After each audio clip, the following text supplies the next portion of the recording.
അതിനിടെ സാങ്കേതിക സർവകലാശാലയിൽ പുതിയ നീക്കവുമായി വൈസ് ചാൻസലർ കെ ശിവപ്രസാദ് വിസിയുടെ പ്രൈവറ്റ് സെക്രട്ടറിയും ജോയിന്റ് രജിസ്ട്രാറുമായ ജി ഗോപിനെ രജിസ്ട്രാറായി നിയമിച്ച് ഉത്തരവ് പുറത്തിറക്കി. സിൻഡിക്കേറ്റ് വിസി തർക്കത്തെ തുടർന്ന് മാസങ്ങളായി സർവകലാശാലയിൽ രജിസ്ട്രാറില്ലായിരുന്നു. വിവരങ്ങളുമായി തിരുവനന്തപുരത്ത് നിന്ന് ഹാൻസ് ജോൺ നമുക്കൊപ്പം ചേരുകയാണ്. ഹാൻസ്, സാങ്കേതിക സർവകലാശാലയുടെ രജിസ്ട്രാറായി പുനർനിയമനം ഇദ്ദേഹത്തിന് രജിസ്ട്രാറായല്ല വൈസ് ചാൻസലറായി പുനർനിയമനം കിട്ടിയത് കഴിഞ്ഞ ദിവസമാണ്. അപ്പോൾ തന്നെ പുതിയൊരു നീക്കം, ഈ നീക്കത്തെ എങ്ങനെ വായിച്ചെടുക്കണം? ഇതിനൊരു പ്രത്യാഘാതം ഉണ്ടാകും? തീർച്ചയായും ബിനിൽ, വൈസ് ചാൻസലറായി വീണ്ടും പുനർനിയമനം ലഭിച്ചതിന് പിന്നാലെയാണ് കെ ശിവപ്രസാദിന്റെ ഭാഗത്തുനിന്ന് ഇത്തരമൊരു നിയമനം ഉണ്ടായിരിക്കുന്നത്. കഴിഞ്ഞ കുറച്ച് മാസങ്ങളായി സാങ്കേതിക സർവകലാശാലയിൽ രജിസ്ട്രാർ ഇല്ല.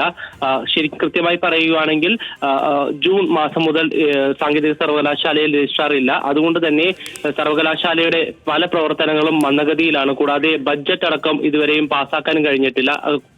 ഇത്തരം ഈ ഒരു രീതിയിലേക്ക് നീളാനുള്ള കാരണം കേരള സർവകലാശാലയ്ക്ക് സമാനമായ രീതിയിൽ സാങ്കേതിക സർവകലാശാലയിലും വൈസ് ചാൻസലർ സിൻഡിക്കേറ്റ് പോര് ഉണ്ട്. ആ ഒരു സാഹചര്യത്തിൽ തന്നെയാണ് രജിസ്ട്രാറെ നിയമിക്കാൻ കഴിയാതിരുന്നത്. ഇപ്പോൾ പുനർനിയമനം ലഭിച്ചതിന് പിന്നാലെ വൈസ് ചാൻസലറുടെ പ്രൈവറ്റ് സെക്രട്ടറിയും ജോയിന്റ് രജിസ്ട്രാറുമായിട്ടുള്ള ഗോപിൻ ജിക്കാണ് രജിസ്ട്രാറുടെ അധിക ചുമതല നൽകിയിട്ടുള്ളത്. പുതിയ രജിസ്ട്രാർ വന്നതോടുകൂടി ബഡ്ജറ്റ് അടക്കം പാസ്സാക്കിക്കൊണ്ട് സർവകലാശാലയുടെ പ്രവർത്തനങ്ങൾ മുന്നോട്ട് കൊണ്ടുപോകാനാണ് വൈസ് ചാൻസലറായിട്ടുള്ള കെ ശിവപ്രസാദിന്റെ തീരുമാനം.